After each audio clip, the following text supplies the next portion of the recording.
Ya, kita lanjutkan mengulang yang ke-7 ya.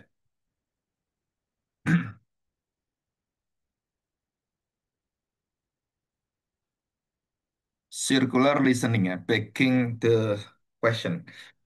Jadi ini menyatakan satu logical fallacy ya, fallacy logical.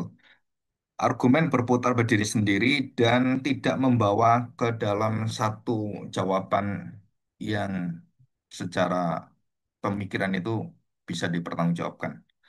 Jadi tidak mau menggunakan bukti-bukti yang ada dalam kitab suci atau pewahyuan dan juga secara historis, secara sejarah atau historis ya. Jadi kalau Alkitab itu benar, kenapa? Nah, kita memberikan ayat-ayatnya. Jadi bukan katakan ya Alkitab benar, nggak tahu dia dasarnya apa gitu. Soalnya kita tidak boleh berargumen dengan cara sesuatu yang tidak ada pendirian, tidak ada dasarnya, dan tidak bisa kita berargumen. Jadi kita harus, kenapa kamu percaya pada Yesus? Ya, saya percaya aja, saya mau apapun ya, saya percaya. Kita harus memberikan pertanggungjawaban. Kita harus memberikan alasan-alasannya. Karena kenapa kamu percaya Tuhan Yesus? Karena Dia adalah satu-satunya juru selamat yang memberikan pada saya jaminan keselamatan dan mati bagi saya. Itu dijelaskan. Bangkit dan memberikan saya jaminan bahwa saya akan memasuki hidup yang kekal. Nah, atas nama dia. Ayatnya kita beritakan Yohanes 14 ayat 6, Kisah 4 ayat 12, Yohanes 3 ayat 16 dan banyak yang lainnya. Jadi ada bukti secara firman Tuhannya, revelationnya. Jadi bukan asal ngomong aja. Kenapa kamu jadi Kristen? Ya mau saya mau apa? Ya Kristen ya saya sendiri Kristen. Terus alasannya apa? Ya pokoknya saya maunya ya saya mau mau aja mau apa gitu. Nah, saudara itu nggak bisa. Kenapa nggak bisa? Itu adalah iman yang membutakan terhadap seluruh bukti-bukti yang ada dan tidak membutuhkan bukti karena kita tidak memiliki iman yang memiliki dasar pengetahuan. Ya, oke, yang kedelapan siapa? Ya, yang kedelapan ini, setelah ini adalah satu kalimat yang seringkali juga muncul. Apa itu? Yaitu misuse of authority. Jadi ada satu otoritas baik nama orang ataupun kebenaran-kebenaran, baik itu berwujud kepada asas-asas teologi dan lainnya. Ya, menganggap benar karena tokohnya tuh ya benar tokohnya besar gitu. Siapapun bisa nama pendetamu, bisa nama reformator, Martin Luther, John Calvin, atau bisa namanya presiden, bisa namanya juga bapak kita gitu kan. Papa kita atau mama kita dan yang lain. Apa kesalahannya? Menganggap benar karena tokohnya itu adalah orang besar. Jadi kalau Martin Luther ya pasti benar dia. Dia nggak akan salah gitu. Oh, kok gitu gitu? Kenapa seperti itu? Ya karena dia orang besar. Itu kan. Siapa lagi? Paus. Paus itu benar. Kenapa? Dia kan pemimpin umat. Seluruh umat Katolik pemimpin cuma satu, Paus. Imamnya cuma satu. Ya, pasti benar dia. Dia kalau menyatakan budaya pasti benar. Terus kemudian kita menggunakan bukan hanya Martin Luther ya. Maria juga sama. Loh, Maria itu ibunya Tuhan Yesus, ibu Tuhan. Loh, dia itu pasti benar dan ya ada yang mengatakan ya dia tidak memiliki dosa itu. Jadi di dunia yang tidak berdosa siapa? Ya Maria. Nah, siapa lagi? Ya nggak ada gitu. Loh, kan Tuhan Yesus tidak berdosa. Nah, itu kan Tuhan Yesus. Tapi yang betul-betul manusia yang tidak berdosa siapa? Yang bukan Tuhan ya, dan manusia sepenuhnya. Ya Maria katanya. Setelah itu adalah kebenaran karena apa? Karena tadi itu kan jabatannya, karena ibu Tuhan, karena dan lain-lain. Terus kita membenarkan dan menyatakan bahwa orang itu kudus tidak ada kesalahan dan dosanya. So, ini adalah appeal of authority atau misuse of authority. Salah menggunakan otoritas, kita menghormati pendeta kita menghormati Maria, kita menghormati Martin Luther, bukan berarti Martin Luther itu adalah kebenaran. Ini saya seringkali memberitakan pada orang-orang yang buta gitu. Kalau udah namanya pendetanya gitu, wah paling hebat. Sesuatu itu nggak ada. Di Alkitab nggak ada yang paling hebat, nggak ada. Elia pun jatuh dalam dosa. Elia pun bisa ketakutan. Daud pun ketakutan. Daud pun jatuh dalam dosa. Dan nggak ada satu manusia yang sempurna. Nah, kalau kita ngomong bagaimana dengan Maria, Pak? Sama juga. Bagaimana dia berada di otoritas di atas dan dia merasa ibunya, maka Tuhan Yesus itu dia harus atur. Maka Tuhan katakan, jangan ngatur saya. Belum saatnya. Jadi kamu yang ngatur saya itu Bapak saya di surga. Nah, itu otoritasnya benar.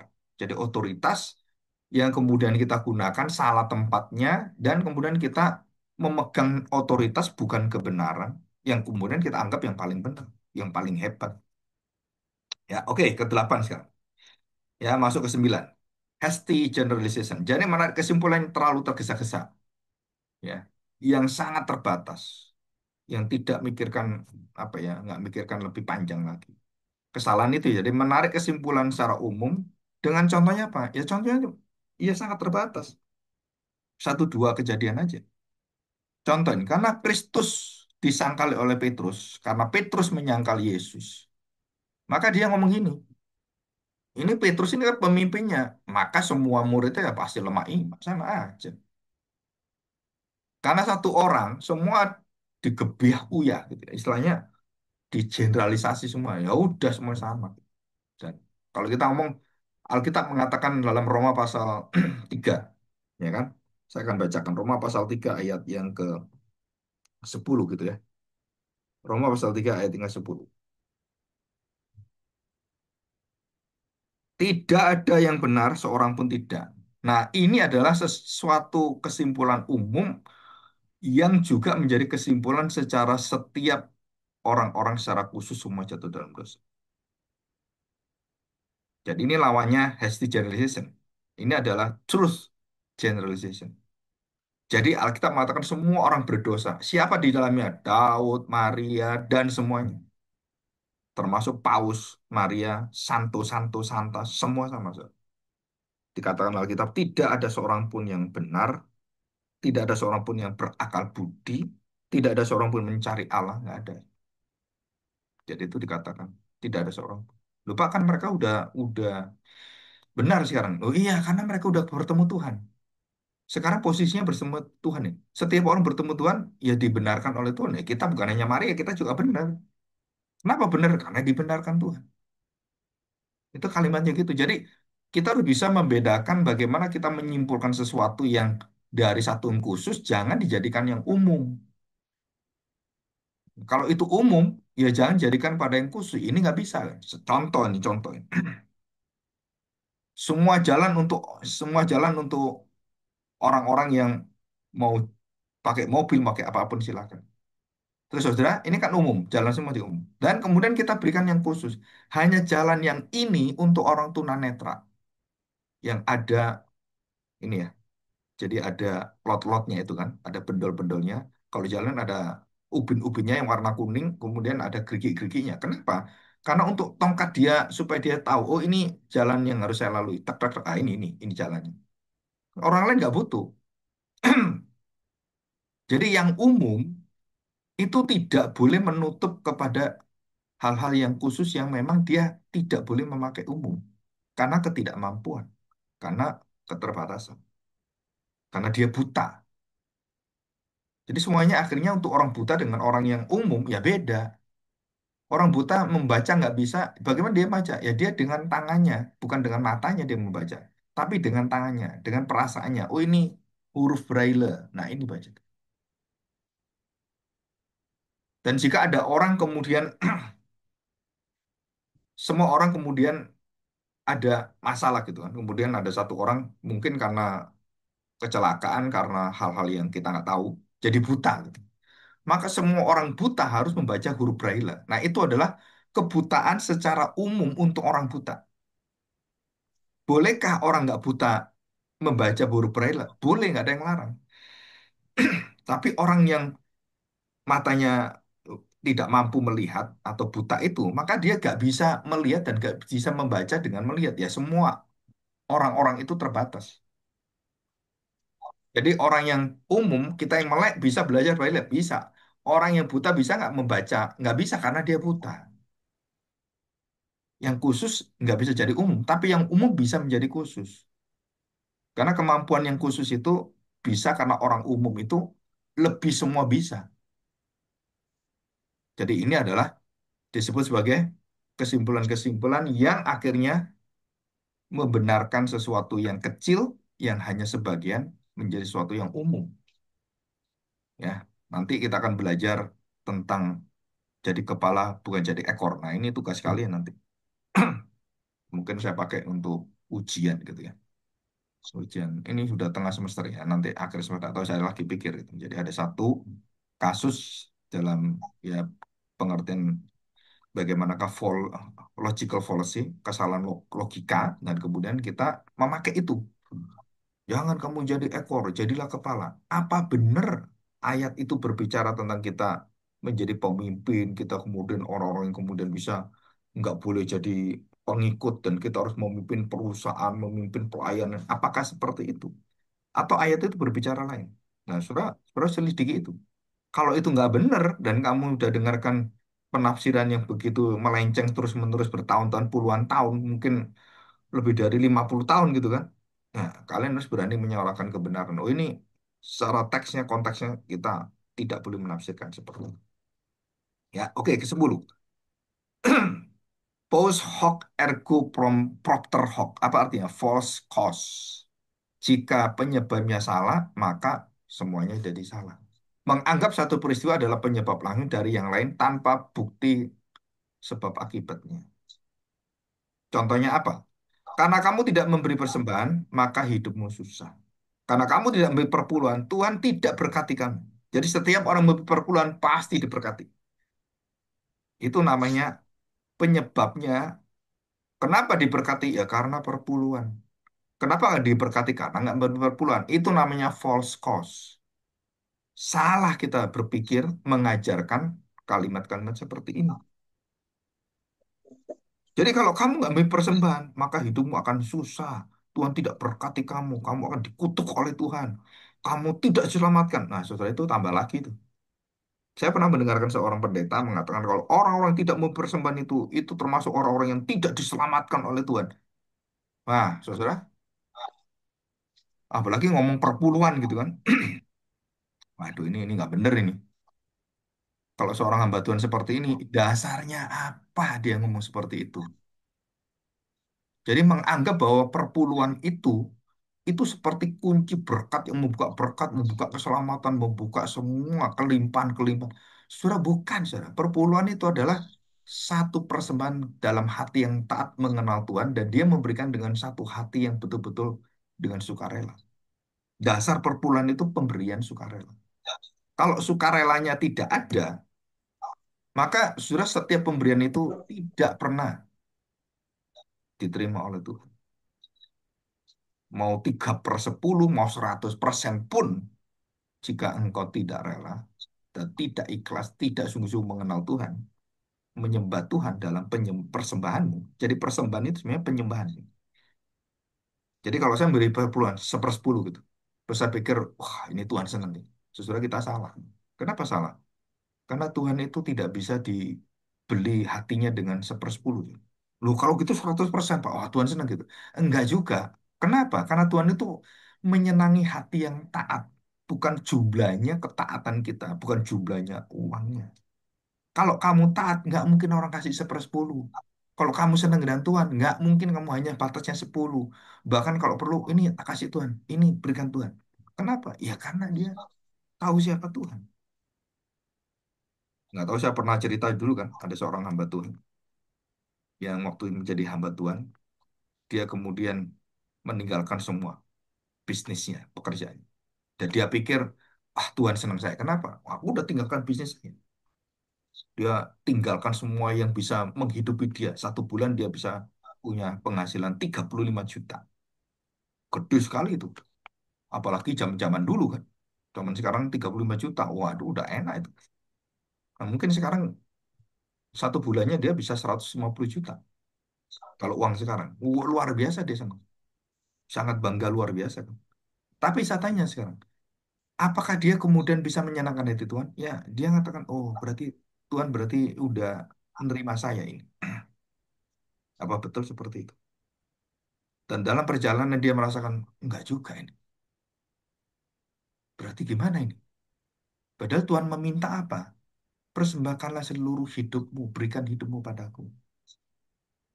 Bagaimana Tuhan mengukur orang itu sungguh-sungguh atau tidak? Seperti orang pemuda yang kaya itu kan, yang sok sempurna itu kan. Dia mengatakan, semua hukum Taurat udah aku lakukan.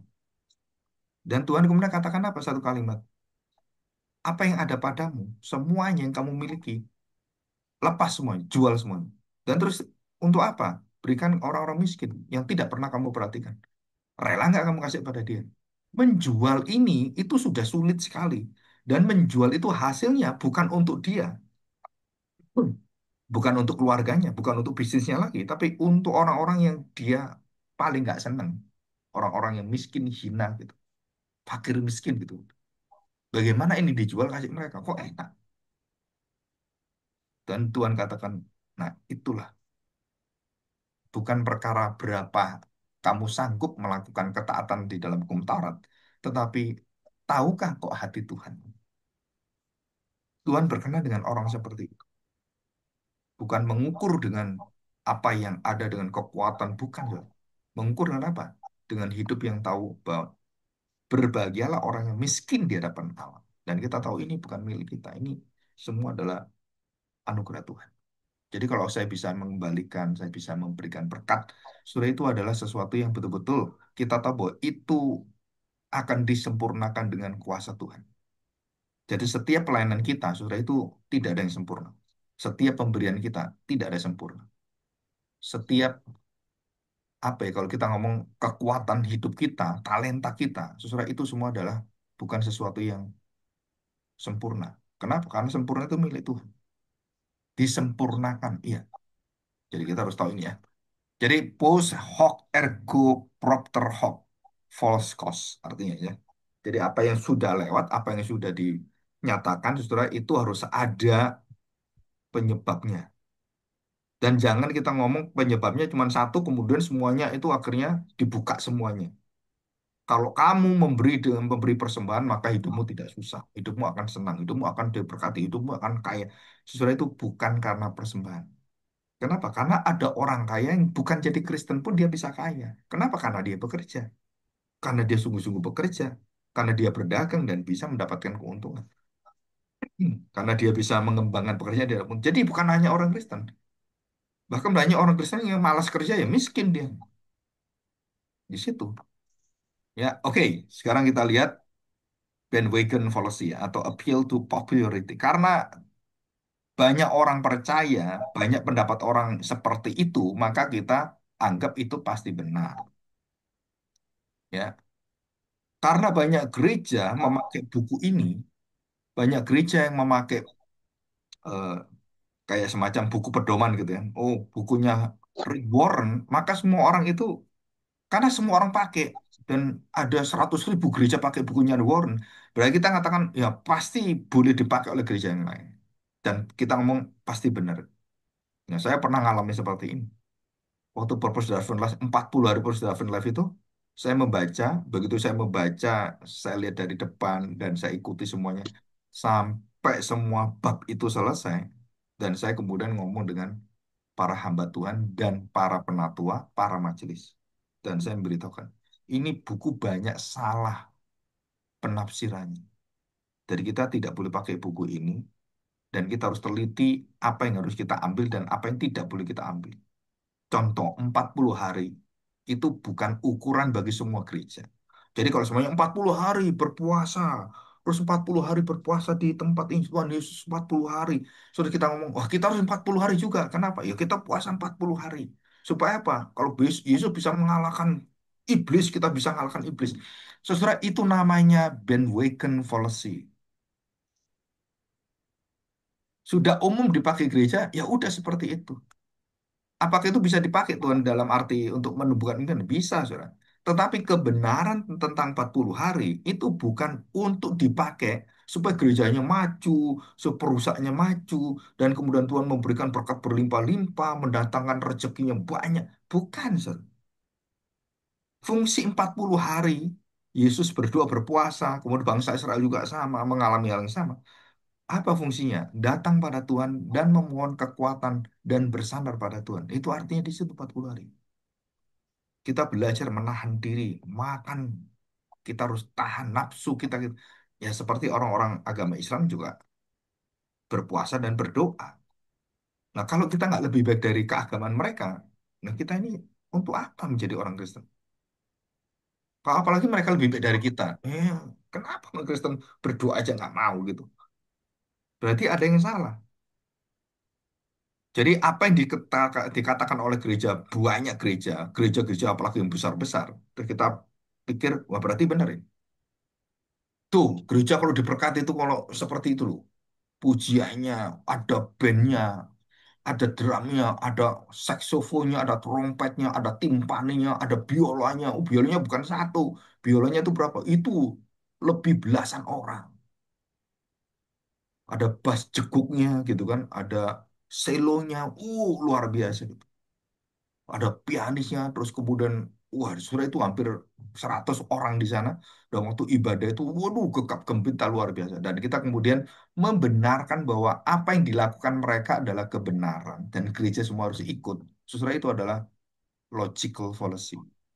Cara berpikir yang salah, yang sesat. Jadi kalau ada bandnya, wah Roh Kudus datang. Nggak ada bandnya, Roh Kudus lari gitu kan. Oh kalau pakai drum, ada gereja yang anti drum. Pakai drum, wah itu setan itu. Nah, kalau kita pakai piano, nggak ada drum, nggak ada apa, hanya piano. Syahdu, gitu kan. Roh Kudus datang. Nah, setelah saya tanya, ini semua adalah disebut sebagai apa? Appeal to popularity. Jadi kita pikir bahwa semua gereja-gereja Injili nggak pakai drum, nggak pakai apapun, wah kita tenang, lebih syahdu, dan Roh Kudus bekerja di dalam gereja kita. Jadi kalau gereja yang bukan seperti kita ibadah, dianggap salah semuanya. Nah, saudara itu adalah logical fallacy. Ini kalau saya ngomong ke orang-orang Injili, orang-orang Reform, marah mereka. Kenapa? Bapak ini anti musik Reform? Enggak, saya menyenangi musik klasik.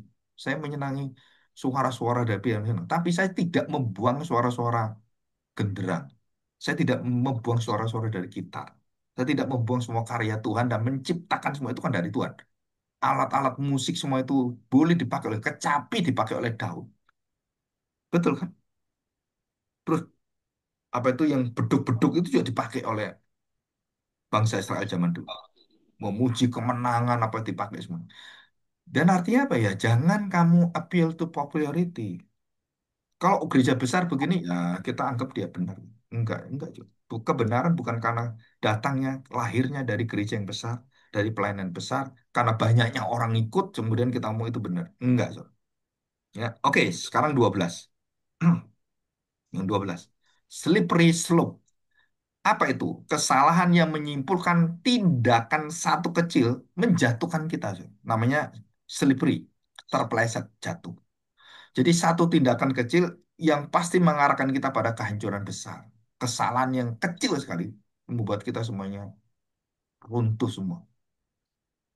Ini tadi saya ngomong kan, kalau gereja pakai drum, nanti gereja itu menduniawi. Jadi saudara, gereja menduniawi karena apa? Karena disebabkan oleh drum. Bukan, saudara. Kasihan drum itu. Kalau dia bisa bicara caci maki kita itu drum.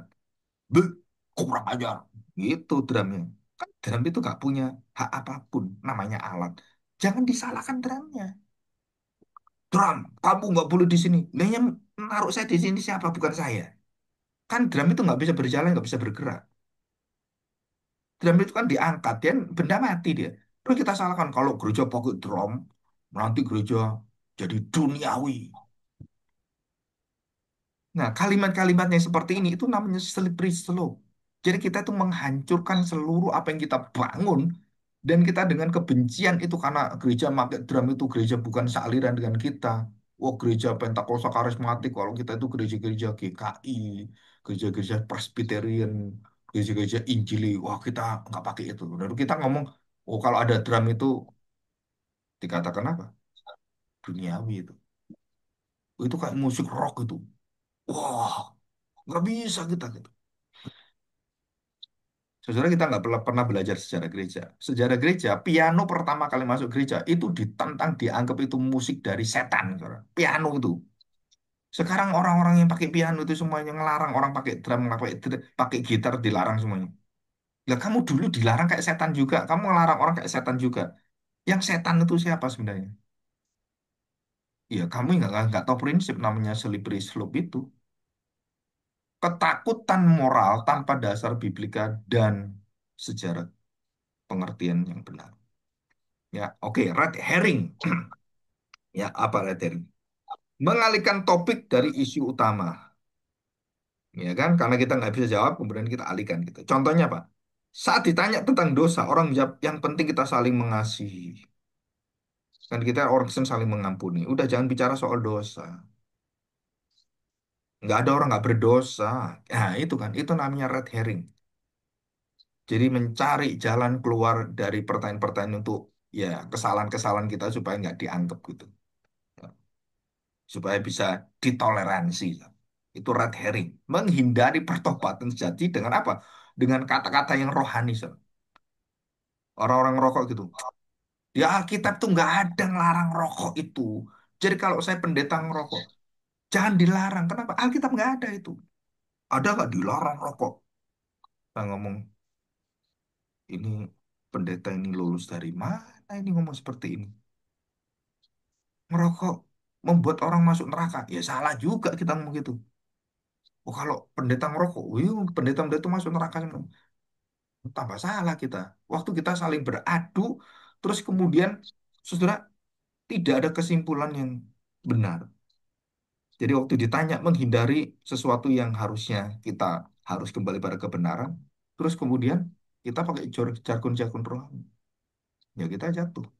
Dalam apa? Kesalahan yang sama. Ya, oke, yang 14 kan. Ya, non sequitur. Apa artinya? Kesimpulan tidak mengikuti premisnya. Kita menyimpulkan tapi gak ada dasar tesisnya dan kemudian premisnya nggak ada. Contohnya, kalau Tuhan memberkati Abraham dengan harta, maka jadi orang saleh seperti Abraham pasti kaya raya. Jadi kesimpulannya apa?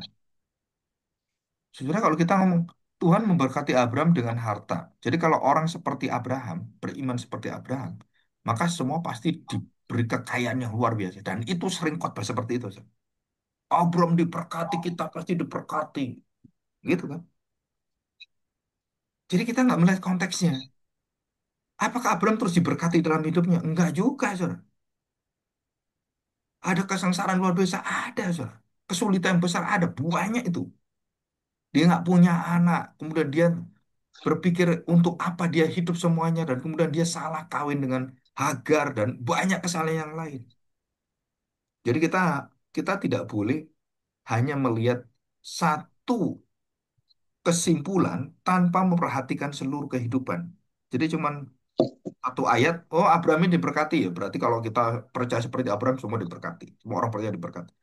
Sebenarnya itu bukan seperti itu. Kenapa? Karena Ayub tidak seperti Abraham. Ayub percaya, tapi hidupnya, waduh, hidupnya itu penuh dengan kesengsaraan.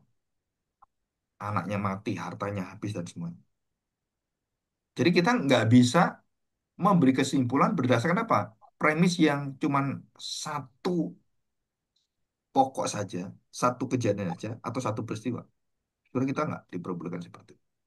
Tapi kita bisa memberi kita satu harapan, satu pengertian bahwa orang-orang percaya itu tidak pernah dibuang oleh Tuhan.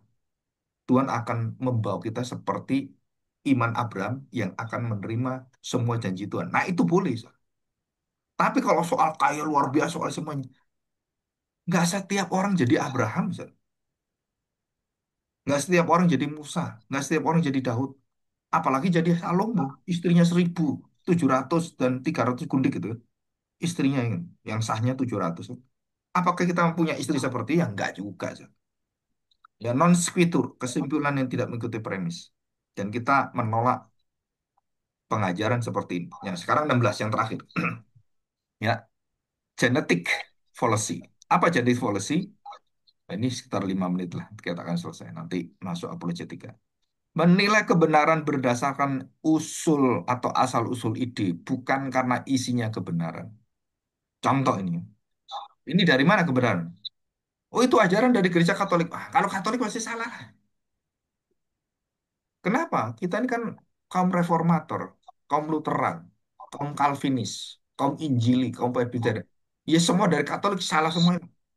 Nah, saudara, kita tidak boleh membuat kesalahan dalam mengeneralisasi semua karena sumbernya yang salah, asal usulnya. Jadi kalau Katolik semua yang dasar Katolik salah semua lah, gitu kan. Loh, Katolik ngajarkan doa apa kami? Iya. Baik nggak? Baik. Salah nggak? Enggak. Tapi ada kelemahan-kelemahan dalam pengertian iya. Terus kemudian apa? Banyak kelemahan, banyak. Tapi ada kebenaran-kebenaran. Jadi kalau kita ngomong gini ya, kalau saya punya anak bayi gitu, terus saya membersihkan anak bayi kita kan, karena kita masukin bayi itu, kasih sabun gitu kan, terus kita ambil lucu gitu kan, gitu kan. Dan kemudian selesai, terus kemudian dua selesai diangkat, terus kita siram air bersih kan, seluruh tubuhnya. Dan saat itu apa? Saudara, yang kita buang itu adalah kotoran airnya. Tapi kita seringkali kita selesai, terus kemudian kita masukkan, bayinya itu dibuang juga gitu. Kenapa dibuang juga? Ya karena kita ya seperti itu, genetic fallacy. Ah, pokoknya ini air kotor ada bayinya, buang aja bayinya sekarang. Ya nggak bisa, bayinya diambil. Kebenaran itu kebenaran. Kesalahan tetap kesalahan. Jadi nggak bisa dikawinkan, nggak bisa digeneralisasi. Nah itu artinya kita mengerti apa yang benar, apa yang menyeluruh benar, apa yang sebagian benar. Jadi kalau ada sebagian benar, maka kita mencari kebenaran yang menyeluruh untuk kemudian menolong yang sebagian ini. Oh, kalau ini nggak jelas, cari yang jelas dalam Alkitab. Sehingga kita bisa menolong yang tidak jelas dan ikut yang jelas. Pak, kalau ini kabur gimana? Cari yang terang. Supaya kita tidak dalam kekaburan gitu. Jadi bukan yang kabur yang memimpin yang terang. Ya kita tambah gelap gitu kan. Bukan yang ngawur yang mimpin yang benar gitu. Nggak bisa, Saudara. Kalau ada kalimat-kalimat yang sepertinya bertentangan, yang sudah saya kasih itu kan, tentang iman di hadapan Paulus yang adalah berdasarkan anugerah Tuhan dan iman yang di hadapan daripada Yakobus, pendapat Yakobus adalah iman itu harus disertai perbuatan. Wah, ini kayaknya bertentangan ini. Lalu bagaimana gitu? Nah, kita bisa tahu kenapa.